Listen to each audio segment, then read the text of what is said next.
Bueno, yo que hablamos de lo que sería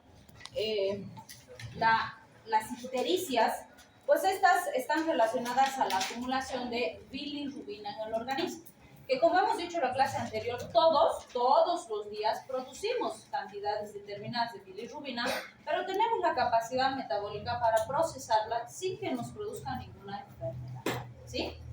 ¿Cuándo empieza a producirnos una enfermedad? Cuando se acumulan y son pigmentos. Por eso es que el paciente adquiere un tinte ictérico, amarillento, vamos a decir, cuando se acumulan estos pigmentos. Entonces, esa acumulación puede ser o porque se produce más de lo habitual y eso hace que se acumule, o porque se elimina menos de lo habitual y eso hace que se acumule. Pero también se pueden asociar los dos elementos, es decir, que se produce más y se elimina menos, ¿sí? Bien, entonces fíjense, cuando nosotros tenemos una persona amarilla, le decimos que está ictérica, pero esa ictericia tiene tonos diferentes, ¿sí? Por ejemplo, ya bueno, un poquito se nota más ahí al buen ojo clínico, pero puede ser que yo lo miro y se ve medio así, medio un poquito amarillo, pero no se nota mucho. Y sobre todo si la persona tiene una tez, por ejemplo, un poquito más oscurita, se nota menos que en los tez más claras, ¿sí? Pero fíjense, cuando ya se empieza a pigmentar mucho, entonces ya empezamos a ver un amarillo más intenso, ¿sí? Entonces, obviamente, cualquiera que vea a un paciente con un tono así tan intenso se da cuenta que se dice que está ictérico. El objetivo es que podamos reconocer una ictericia cuando está iniciando o cuando los niveles son más bajitos y tengamos buen ojo clínico para decir, ajá, este pacientito está medio amarillito. A ver, le pediré nomás perfil hepático, ¿no? Porque para que se empiece a manifestar clínicamente en tejidos, tiene que estar por encima de 6 miligramos por decilitro. ¿Cuánto es normal? ¿La total? 6. 1 miligramo. ¿Sí? Entonces, fíjense, ya está muy por encima de lo normal, ¿sí?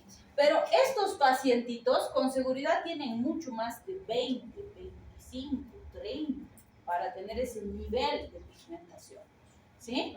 Y para que las conjuntivas, las escleras, como tenemos aquí, estén así de amarillas, realmente el nivel tiene que estar sumamente elevado y por varios días. Eso no se pigmenta así de un día para el otro, ¿sí? Entonces vamos a ver que sí hay muchas causas que pueden determinar una pigmentación así de intensa en el paciente. Y clásicamente hablamos de hiperbilirrubinemia por retención, donde decimos que hay una producción excesiva de bilirrubina, o hiperbilirrubinemia por regurgitación, que estas pueden deberse al reflujo hacia el torrente sanguíneo por una obstrucción biliar. Lo mismo que decíamos, o se produce más o no se logra eliminar y se queda, ¿sí? Y la mejor forma, que siempre les digo, es la no conjugada y la conjugada, es decir, las clasificaciones en las que nos hace el balance entre las conjugadas y las no conjugadas. Y nos dice, las hiperbilirrubinemias no conjugadas estarían asociadas a un exceso de producción de bilirrubina no conjugada, por eso se llama así. Vale decir, estaríamos hablando de situaciones donde hay mayor destrucción de eritrocitos, porque el problema es antes de que la bilirrubina llegue al hígado para procesarse, ¿sí? ¿Qué características importantes no debemos olvidar de esto? La bilirrubina no conjugada es hidrofóbica, o si quieren, liposoluble. ¿Qué significa eso? Que puede atravesar con facilidad la barrera hematoencefálica y por lo tanto se puede meter al sistema nervioso del paciente. Y eso es lo que hace que sea altamente peligrosa, porque puede producir, sobre todo en los niños, una encefalopatía llamada Kernicterus, ¿sí? Que vamos a ver más adelante, que es muy grave, puede producir daño cerebral irreversible si el paciente sobrevive, y en los casos más graves el pacientito puede fallecer, ¿sí? En cambio, la hiperbilirrubinemia conjugada, vamos a decir que se caracteriza por ser hidrosoluble, vale decir, esta llega al hígado, el hígado la procesa y la vuelve conjugada justamente con el objetivo de que sea más soluble y el organismo la pueda sacar más fácilmente. Entonces, la diferencia fundamental de la bilirrubina conjugada es que por sus características químicas no puede pasar la barrera hematoencefálica. Por lo tanto, ¿será peligroso para el cerebro? No. ¿Será que la bilirrubina conjugada me puede producir kerníterus? No, porque para eso necesita atravesar la barrera y ella no puede. ¿Sí? Entonces esa diferencia es súper importante, aunque parezca insignificante. Bien, estas dos tablitas nos hacen una comparación de las enfermedades que se han relacionado a estos tipos de bilirrubina, de hiperbilirrubinemia. Me dicen, las hiperbilirrubinemias no conjugadas se describen en anemias hemolíticas, donde hay destrucción masiva de eritrocitos, que puede ser por distintas causas. Las ictericias fisiológicas neonatales, que obviamente están relacionadas con factores que están en torno al parto, al proceso de parto y a los primeros días de vida del recién nacido. Algunos síndromes genéticos, como síndrome de Crigler-Najjar de tipo 1 y de tipo 2, síndrome de Gilbert y la hiperbilirrubinemia tóxica. Esta vamos a ver que está relacionada a varias sustancias tóxicas diferentes. Entre ellas pueden ser venenos o pueden ser también fármacos que el paciente pueda estar utilizando. ¿Sí? En el caso de la bilirrubina conjugada, vamos a ver que esa se ha asociado más con cuadros obstructivos, donde todo el proceso metabólico de la bilirrubina se da con normalidad y el problema es cuando se tiene que eliminar del organismo. Y como no se puede eliminar, entonces se acumula. Así que decimos obstrucciones del árbol biliar que no van a permitir que se elimine la bilirrubina. Algunos síndromes genéticos como Dubin-Johnson, síndrome de Rotor, donde hay alteración de algunas enzimas importantes. Y bueno, no podemos dejar de mencionar las enfermedades hepáticas como los diversos tipos de hepatitis. ¿Qué me dirían en relación a las enfermedades hepáticas? ¿Por qué habría un predominio de la bilirrubina conjugada?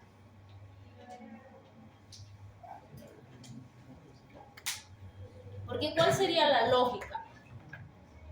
Porque es donde justamente el hígado. Hemos dicho, el eritrocito se va a romper, se va a destruir, ahí se va a producir la no conjugada, ¿sí? Sí. Va a venir al higadito y en el higadito se va a procesar, se va a conjugar. Sí. Y cuando sale del hígado, cuando se elimina del organismo, ahí tengo la bilirrubina conjugada. Y aquí sería bilirrubina no conjugada, ¿sí? Entonces, estamos diciendo que la hepatitis, que es una enfermedad infecciosa que afecta al hígado, lo enferma al hígado, es producida por un virus, por ejemplo, me va a producir predominio de hiperbilirrubinemia conjugada, vale decir, estoy diciendo que esta es la que va a estar más afectada. ¿Por qué?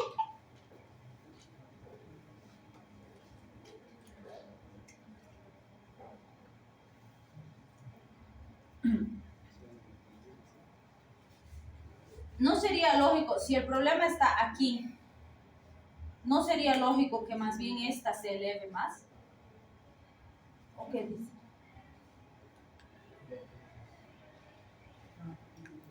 Porque el que está enfermo es el hígado.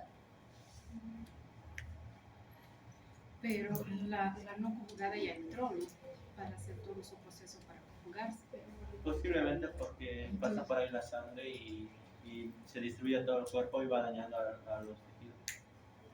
Entonces, ¿por dónde se elimina esta bilirrubina conjugada? Por la orina y por la sangre. 80% por las heces, 20%. Ya, va a ir al intestino y de ahí va a formar estercobilina y urobilina, ¿no? Pero antes de eso tiene que pasar por el hígado. Y si el hígado está enfermo, estoy diciendo que este está enfermo, está inflamado, está infectado por un virus, ¿por qué esta aumenta? Porque si está enfermo no debería conjugar, ¿sí? ¿Y por qué no aumenta esta entonces si el hígado está enfermo?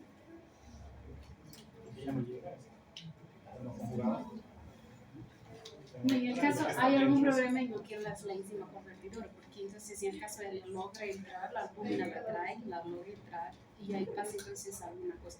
Pasa, se convierte. Pero si hay aumento de esta, quiere decir que sí está conjugando el hígado. Sí. Como hay inflamación tal vez en el proceso de obstrucción, pues hay un aumento de ya, muy bien, porque recuerden que la conjugada se eleva sobre todo cuando hay obstrucción.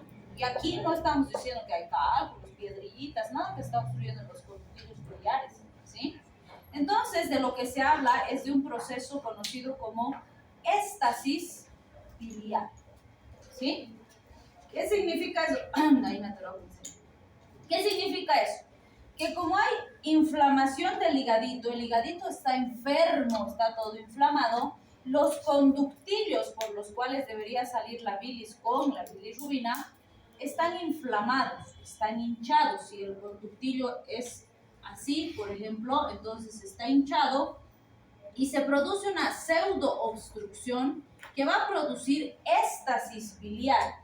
No es una obstrucción física, no hay una piedra que esté tapando el conducto, no existe, como cuando tenemos obstrucciones por cálculos.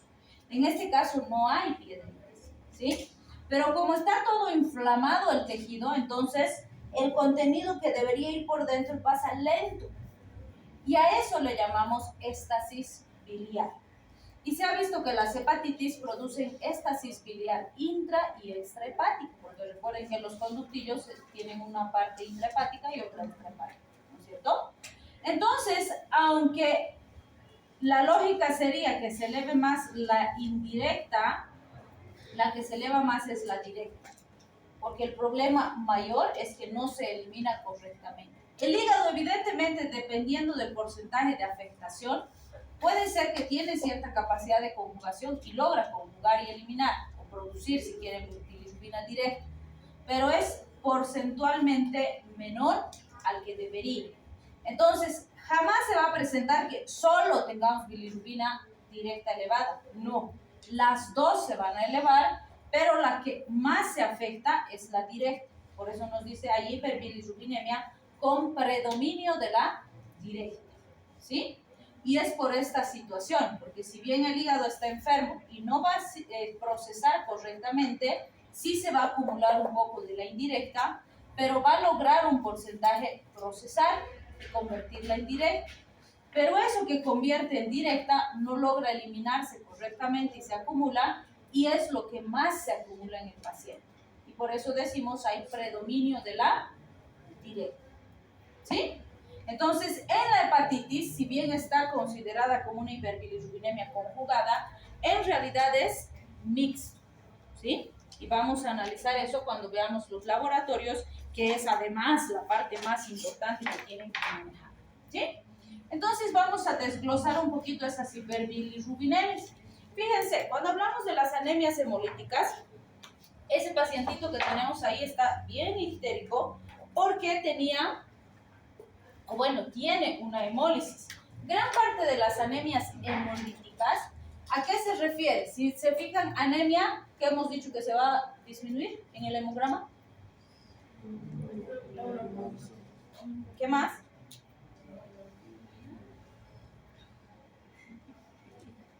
¿Qué más mide el hemograma? Hemoglobina es el parámetro más importante, lo vamos a tener disminuido y tienen que saber los valores normales, ¿no? Entonces, nuestro paciente va a tener disminución de la hemoglobina, disminución de los eritrocitos, disminución probablemente del volumen corpuscular medio y demás. Entonces, ¿qué está pasando aquí? Se están destruyendo masivamente los eritrocitos y eso hace que disminuyan estos parámetros, pero además aportan una gran cantidad de bilirrubina para procesar, porque ¿de dónde viene esa bilirrubina? De la destrucción de eritrocitos. Entonces, si cada día tenía que destruir, por decir, 100 eritrocitos, en una anemia hemolítica estoy destruyendo 500, entonces estoy sobrecargando mis vías, ¿sí? En teoría, si el hígado está sanito, hasta cierto punto podría manejar ese exceso de bilirrubina y lograr eliminar con alguna leve ictericia, ¿sí? Pero si está muy comprometido o la hemólisis es masiva y sostenida en el tiempo, se va a pasar la capacidad de respuesta del hígado y el paciente se va a poner muy entero, ¿sí? Entonces tengo que analizar esas características. En general, cuando el hígado está sano, solo es cuestión de tiempo. Espero que pase algún tiempo y el paciente se va a ir estabilizando o veo si necesito darle medidas de soporte y ya está. ¿Sí? Cuando hablamos de la ictericia fisiológica neonatal, esta, como dice el nombre, nos habla específicamente del neonato, es decir, del recién nacido. ¿Por qué se llama ictericia fisiológica? Porque existen varias características en el entorno del recién nacido que predisponen a que aparezca esta ictericia. Por ejemplo, hay una hemólisis acelerada en el momento del nacimiento, sobre todo si es un parto vaginal. ¿Por qué? Porque el pacientito, bueno, en este caso el bebé, tiene que atravesar el canal del parto, que implica un canal estrecho, le va a generar estrés. Si hay desproporción cefalopélvica o es un bebé grandecito, etcétera, va a tener que atravesar barreras físicas que le permitan salir del vientre materno.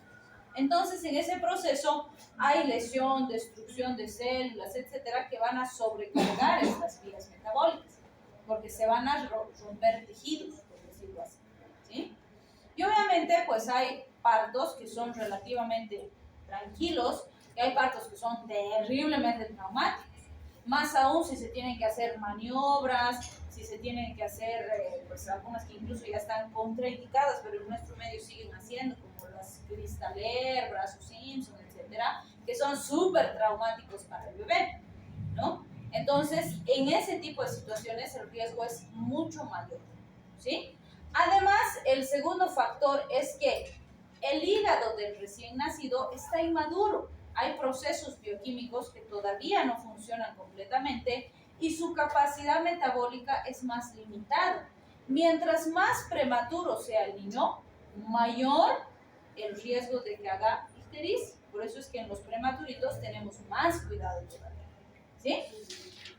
Además, ¿cuál es el problema principal? No se olviden que es hiperbilirrubinemia no conjugada. Entonces, el riesgo mayor es que nos haga un kernicterus y el pacientito se muera o quede con lesión cerebral irreversible. Entonces, ¿qué se hace con estos bebecitos? La medida número 1 en la ictericia neonatal es la fototerapia. ¿Han visto alguna vez hacer fototerapia?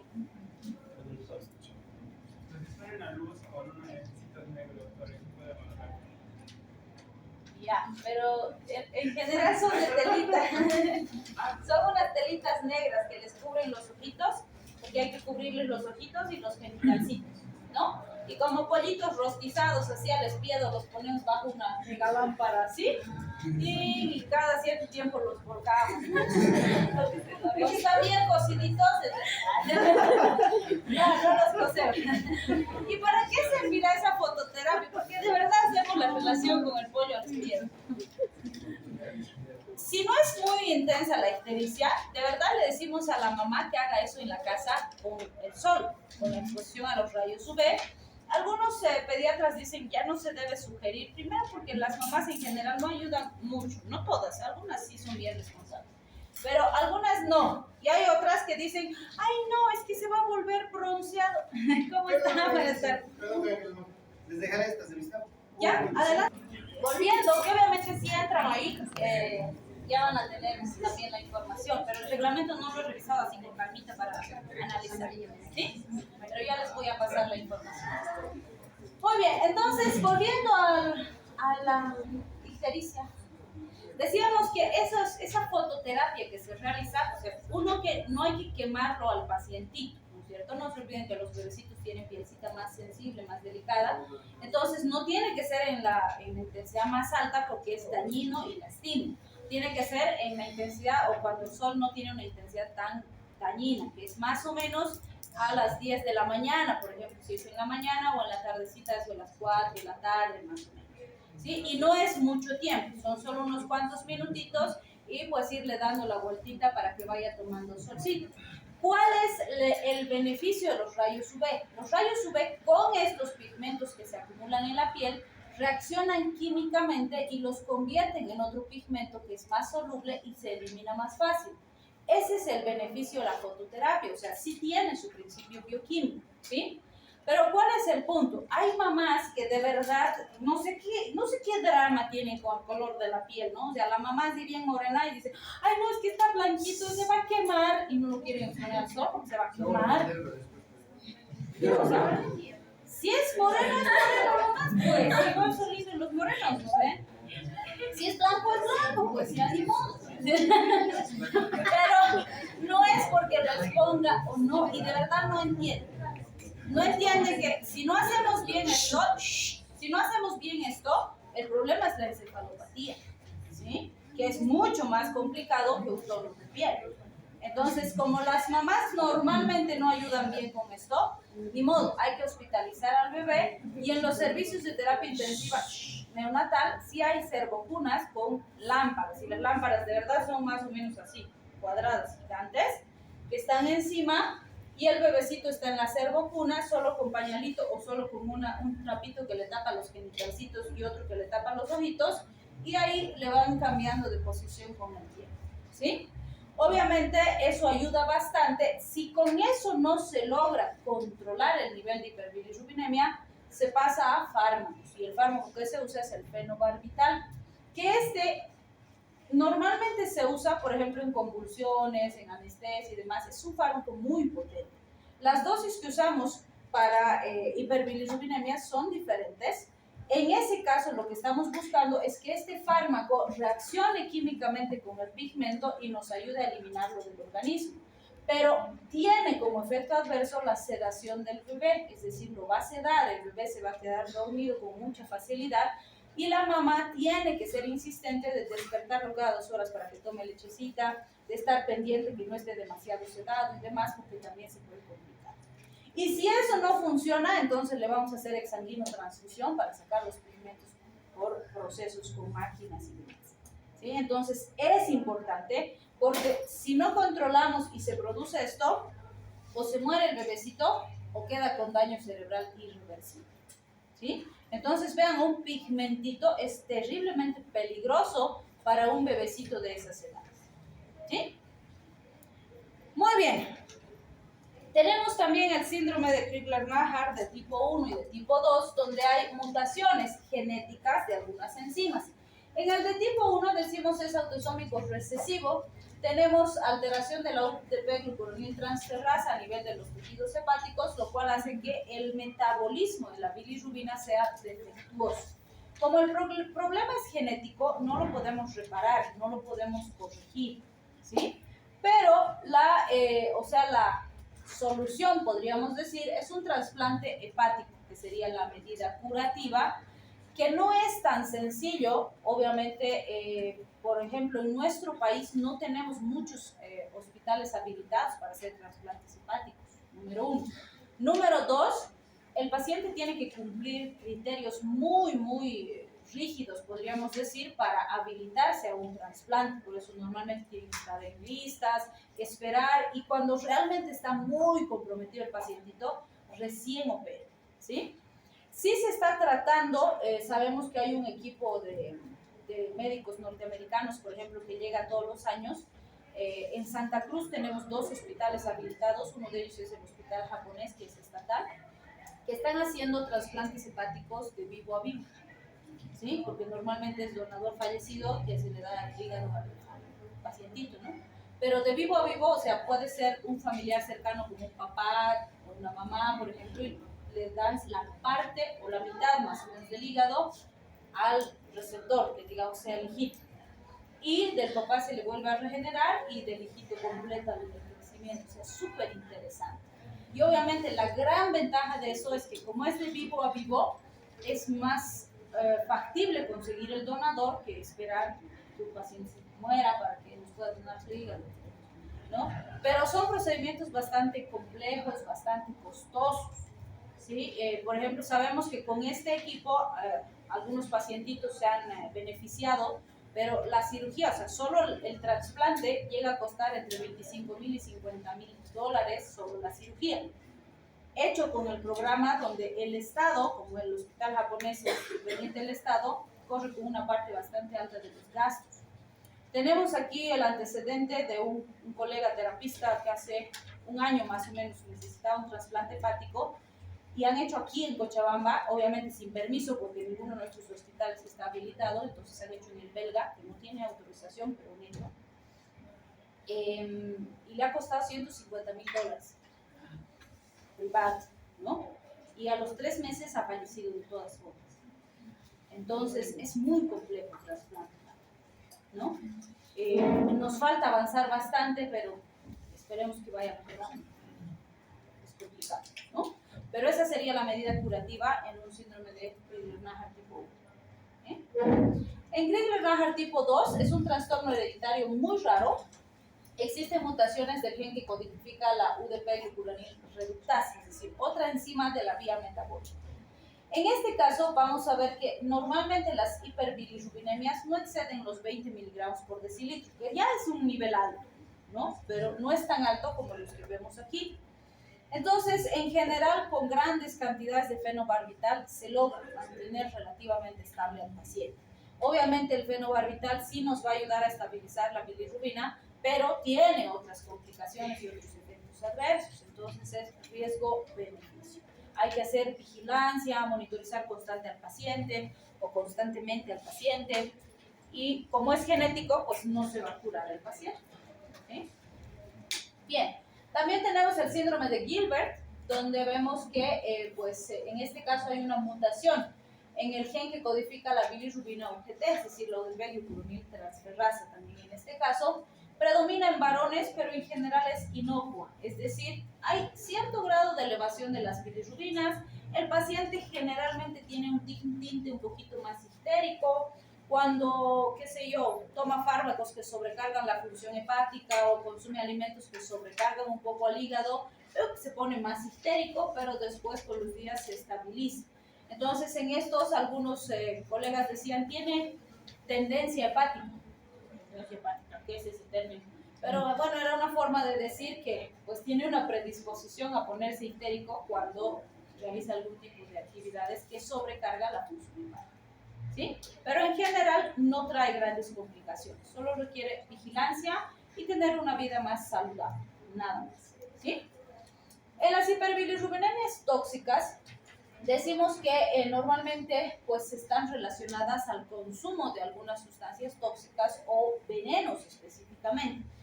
Por ejemplo, a ver, una vez teníamos una paciente que se tomó gramoxone. El gramoxone es un herbicida, es una sustancia química que es para matar la maleza, las plantas, que está diseñada para usar en la agricultura. Pero este paciente se quería suicidar, entonces agarró y se tomó el gramoxone, ¿sí?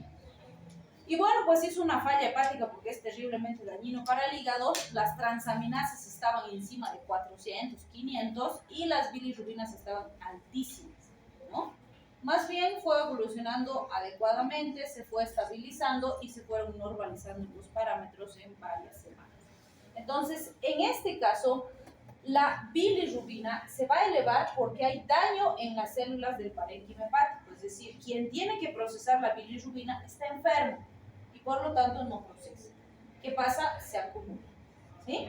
Cuando el hígado recupere, sane, se estabilice, vuelve a procesar y el problema desaparece, ¿sí? Pero ¿de qué dependerá? De qué tóxico es, qué cantidad ha ingerido, porque han habido pacientes, por ejemplo, que se han intoxicado con paracetamol, que entre comillas es un fármaco más suave, y han hecho falla hepática fulminante y se han muerto, ¿sí? Porque depende de la dosis. En cambio, ha habido pacientes que se han tomado un veneno como el gramoxone y han sobrevivido. ¿Por qué? Por la dosis. Entonces, no es el veneno, sino la dosis con la que se intoxica el paciente. Bien, cuando hablamos de la obstrucción del árbol biliar, vamos a ver que en este caso todo el proceso de la cantidad de bilirrubina que se forma, la llegada al hígado, el proceso en el hígado, todo eso está bien, está normal. El problema es que una vez que ya lo tenemos listo sintetizado, no podemos sacar del organismo, ¿sí? Entonces, ¿qué es lo que va a ocurrir ahí? Normalmente está asociado a un cálculo, a un lito, como decimos, que lo que ha pasado es que se ha formado en la vesiculita, ha salido y ¡pum!, se ha trancado por ahí, entonces ahora no está dejando que los contenidos o los fluidos puedan salir como corresponde, ¿sí? Entonces es muy común en los calculitos que tengamos estas alteraciones. Adelante.